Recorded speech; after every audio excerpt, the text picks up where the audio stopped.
देश के प्रधानमंत्री बहुत ज़ोर से प्रमोट कर रहे हैं और जब से नरेंद्र मोदी जी प्रधानमंत्री बने तो खादी का सेल कितना बड़ा है वो हम सबको पता है, लेकिन मोदी जी उससे अभी भी संतुष्ट नहीं है। इसको और हमको आगे ले जाना है, इसलिए इस प्रकार के जगह जगह पर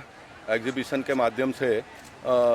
लोगों को खादी के प्रति आकर्षित करने का प्रयास हो रहा है। हमारे बोरीवली के विधायक सुनील रानी जी ने इसका आयोजन किया और बहुत ही अच्छे ढंग से इसका आयोजन हुआ है। जो स्टॉल धारक है उनका कभी कभी धंधा होता नहीं तो उनको घर के पैसे लगाने पड़ते हैं, तो किसी भी स्टॉल के पास से कि 1 रुपया भी भाड़ा नहीं लिया जाएगा, इस प्रकार का एक व्यवस्था हुआ है। दूसरा, एक केंद्र सरकार की ओर से ये हमने बदलाव किया है। इन दिनों में 4,000 रुपया ट्रैवलिंग का और रोज़ का 500 रुपया देने का एक रूल में बदली किया है। इसको कायदा नहीं होता, ये रूल होता है, रूल में बदलाव किया है। लेकिन ये भी आने वाले दिनों में थोड़ा ज़्यादा मिले उसके लिए हम प्रयास कर रहे हैं, वो तो हम करेंगे। लेकिन मैं ऐसा मानता हूं कि हमको आने वाले दिनों में खादी को और ख़ास करके मेक इन इंडिया की जो हमारे देश के प्रधानमंत्री बात करते हैं,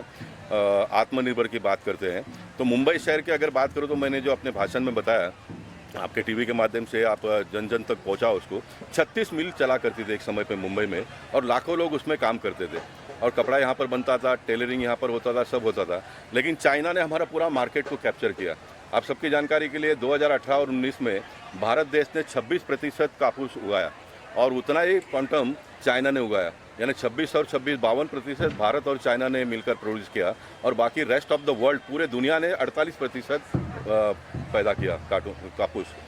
अब चाइना क्या करता है कि हमारे देश का सब मिल बंद पड़ गया तो सारे कापूस को परचेस करके बफर स्टॉक करता है और 2 साल के बाद में फिर मार्केट तोड़ के मार्केट में डालता है, तो हमारे देश के लोगों को कापूस का जो भाव मिलना चाहिए वो मिलता नहीं। इसलिए आने वाले दिनों में कॉटन इंडस्ट्री फिर एक बार आगे बढ़े, टेक्सटाइल मिल जगह जगह पे शुरू हो, इसके लिए हम लोग प्रयत्नशील है, मोदी जी प्रयत्नशील है। जिससे क्या होगा, कपड़ा हमारे देश में बनेगा, हमारे देश में कपड़ा बनेगा तो हमारे देश में टेलरिंग, जब बहुत 15 रुपया मिलता था शर्ट का, उन दिनों में बहुत सारे टेलर थे, लेकिन आज 200-250 रुपये मिलता है, 500 रुपये भी मिलता है एक शर्ट सीने का, तो इसमें से लोग सिस्टम में से निकल गए। तो हमको वापस एक बार इस सिस्टम में लोगों को आकर्षित करके जोड़ना पड़ेगा, जिससे एक बहुत बड़ी ताकत पैदा खड़ी होगी और हमारे देश के लोगों को रोजगार मिलेगा। इतनी बड़ी ताकत इसमें है और ख़ास करके उत्तर मुंबई में, जैसे मैंने कहा कि बगल के प्लॉट में मल्टी सुपर स्पेशलिटी हॉस्पिटल और 5,000 लोगों को आने वाले दिनों में रोजगार मिले कोरा केंद्र के ज़मीन पर। इस प्रकार का एक प्रयास हम भारतीय जनता पार्टी के लोग मिलकर आने वाले दिनों में करने वाले हैं।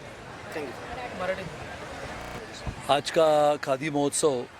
ये हमारे आदरणीय प्रधानमंत्री श्री नरेंद्र मोदी जी के आह्वान के अनुसार और उनकी प्रेरणा से शुरुआत हुआ है,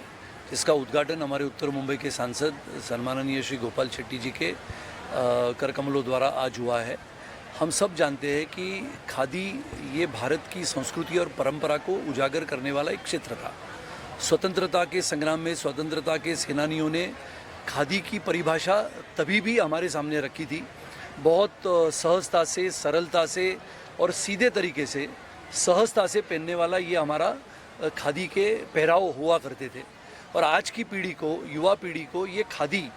इसकी पहचान हो, इसका प्रचार हो, इसका प्रसार हो, इसके लिए खादी महोत्सव का आयोजन हमने बोरीवली में किया है। मैं मानता हूं कि आदरणीय प्रधानमंत्री जी नरेंद्र मोदी जी के आह्वान के पश्चात पूरे भारत भर में आज की जो युवा पीढ़ी है, जो फैशन के कॉलेज में जाती है, उनको खादी से लगाव हो, जो खादी के माध्यम से नए उत्पादन बने, जिसको अंतर्राष्ट्रीय बाजार पेट आज इंतज़ार करती है कि भारत से ऐसे उत्पादन आए और भारत एक अंतर्राष्ट्रीय बाजार पेट बने, जहां पर मोदी जी ने ये भी कहा कि पिछले 2 साल में लगातार कपड़ा उद्योग में भारी मात्रा में तेजी आई और खादी भी उसमें बढ़ोतरी करते करते उसमें करीबन 2.25 लाख करोड़ का निर्यात हुआ। और ये 2.25 लाख करोड़ का निर्यात इसके लिए हुआ क्योंकि खादी के माध्यम से, कपड़े के माध्यम से, हाथमाग के माध्यम से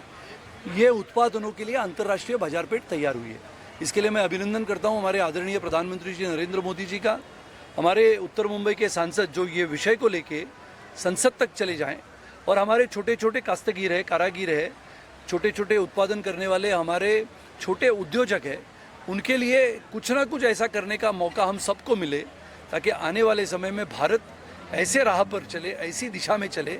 जो ये छोटे उत्पादकों के माध्यम से, छोटे उद्योजकों के माध्यम से भारत खादी के माध्यम से सबसे बड़ा